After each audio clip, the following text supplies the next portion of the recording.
Everyone. Last videos में हम बात कर चुके हैं कि GERD के लिए जो मेडिसिन का इस्तेमाल है वो लिमिटेड पीरियड ऑफ टाइम के लिए होना चाहिए, क्योंकि मेडिसिन जो हैं वो सिर्फ और सिर्फ सिम्टोमेटिक ट्रीटमेंट करती हैं, इसकी अंडरलाइन कॉज, इसकी जो असल वजह है उसको ट्रीट नहीं करती हैं। तो हमें एक अल्टरनेट अप्रोच चाहिए जिससे हम इसकी अंडरलाइन कॉज तक जा सकें और अंडरलाइन कॉज को ट्रीट किया जा सके। क्योंकि यकीनन आप ब्लड प्रेशर और शुगर की मेडिसिन की तरह एसिडिटी की मेडिसिन सारी ज़िंदगी इस्तेमाल करना बिल्कुल नहीं चाहेंगे। इसीलिए अल्टरनेटिव अप्रोच जिसके बारे में मैं बार बार बात कर रही हूँ वो बहुत ज़्यादा ज़रूरी है, जिसके लिए हम डिस्कस कर चुके हैं कि आपको डाइटरी चेंजेस करने हैं, कुछ अपने लाइफस्टाइल चेंजेस करने हैं, एक्सरसाइज करनी है, रेगुलरली मेडिटेट करना है। सेकेंड पॉइंट जो हम डिस्कस कर चुके हैं ऑलरेडी वो है जी सप्लीमेंटेशन का, कि आपको प्रॉपर सप्लीमेंटेशन करनी है, क्योंकि किसी भी डिजीज़ की वजह कोई न्यूट्रिशनल डेफिशिएंसी हो सकती है। इसीलिए हमने 3 सप्लीमेंट्स मैंने बताए थे गट हेल्थ के लिए और 3 सप्लीमेंट्स मैंने बताए थे ब्रेन हेल्थ के लिए। थर्ड जो पॉइंट आज हम डिस्कस करने जा रहे हैं वो है हर्बल रेमेडीज़। हर्ब्स जो हैं उनका ह्यूमन बॉडी पे बहुत ज़्यादा इम्पैक्ट होता है।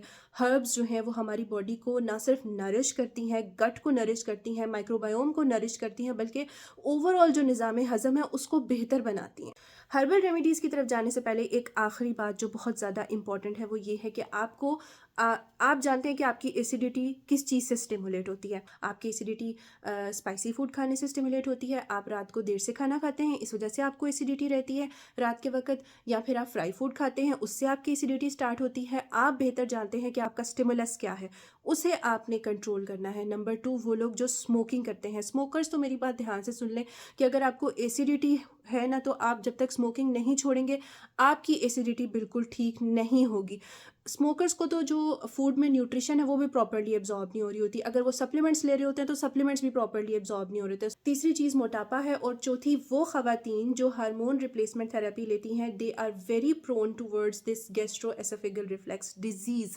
You are a master of your body. आप बेहतर जानते हैं कि इनमें से क्या चीज़ जो है वो आपके स्टमक एसिडिटी को ट्रिगर करती है। उसे असेस कीजिए और उसे एरेडिकेट कीजिए। इसके अलावा जो 4 पॉइंट्स हम डिस्कस कर चुके हैं उनको रिलीजियसली फॉलो करें। विद इन 4 वीक्स आप देखेंगे कि जो आपका GERD है वो किस हद तक रिवर्स हो जाता है। So starting with our first herbal remedy, आपको करना ये है कि एक पैन में 1 से 2 कप पानी ले लेना है।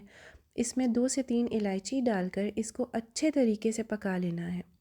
मैंने तकरीबन 1.5 कप पानी लिया था, क्योंकि मैं इससे 1 कप कावा बनाने वाली हूँ।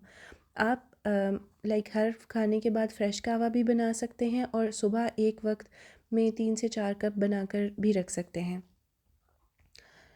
और आखिर में पुदीने के 4 से 5 पत्ते डालकर इसे 3-4 मिनट के लिए मज़ीद पका लें और आपका कावा तैयार है। ये कावा आपने हर खाने के बाद लाजमन पीना है, क्योंकि ये मैदे की तेज़ाबियत को बहुत हद तक कम कर देता है। ये वाली रेमेडी मेरी पर्सनल फेवरेट है। इसके लिए आपको अदरक और हल्दी ले लेनी है और इन दोनों का एक्सट्रैक्ट निकाल लेना है।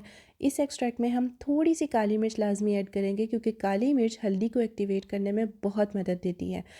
इस एक्सट्रैक्ट में थोड़ा सा पानी मिलाकर हम डाइल्यूट करेंगे और इसे हम आइस क्यूब्स के फॉर्म में इस तरह से फ्रीज़ कर लेंगे। नीम गर्म पानी का 1 कप लेकर उसमें 1 क्यूब डाल लेंगे और आप इसे दिन में 1 मरतबा इस्तेमाल करेंगे और अल्टरनेट डेज़ में भी इस्तेमाल कर सकते हैं। ये GERD के साथ साथ जो जिन लोगों को IBS या IBS रिलेटेड सिम्टम्स होते हैं उनके लिए भी बहुत ज़्यादा इफ़ेक्टिव है। ये आपके गट को बहुत ज़्यादा स्ट्रेंथन करता है और आपके इम्यून सिस्टम को बूस्ट करता है। इम्यून सिस्टम के लिए ये बहुत ही बेस्ट रेमेडी है। इसके अलावा आपने योगर्ट का इस्तेमाल लाजमी करना है। 3 से 4 चम्मच योगर्ट हर खाने के बाद अपनी ज़िंदगी का हिस्सा बना लें, क्योंकि योगर्ट जो है वो कैल्शियम का भी नेचुरल सोर्स है और प्रोबायोटिक्स का भी। इसके बाद वो 3 हर्ब्स जो कि आपके ब्रेन को काम डाउन करने के लिए इस्तेमाल की जाती हैं, उनमें अश्वगंधा नंबर 1 पर है। अश्वगंधा को कैप्सूल की फॉर्म में भी इस्तेमाल किया जाता है और इसे टी की फॉर्म में भी इस्तेमाल किया जाता है। ये एंग्जाइटी के लिए बहुत ज़्यादा इफेक्टिव है। जिन लोगों का कॉर्टिसोल हाई होता है उनके लिए भी ये बहुत ज़्यादा इफेक्टिव है। Second herb is moringa. Moringa के अंदर बहुत ज़्यादा सप्लीमेंट्स पाए जाते हैं और ये आपके ब्रेन को काम डाउन करने के लिए बहुत ज़्यादा इफेक्टिव है। इसके अलावा कैमोमाइल टी का बहुत ज़्यादा इंपॉर्टेंट रोल है एंग्जाइटी और एंग्जाइटी रिलेटेड सिम्टम्स के लिए। ये आपके ब्रेन और आपकी बॉडी दोनों को काम डाउन करता है। तो आफ्टर 4 वीक्स आप ऑब्ज़र्व करेंगे कि जो GERD की एपिसोड्स हैं उनमें कमी आएगी, मेडिसिन की ज़रूरत कम पड़ेगी और ओवरऑल हेल्थ आपकी इम्प्रूव होगी।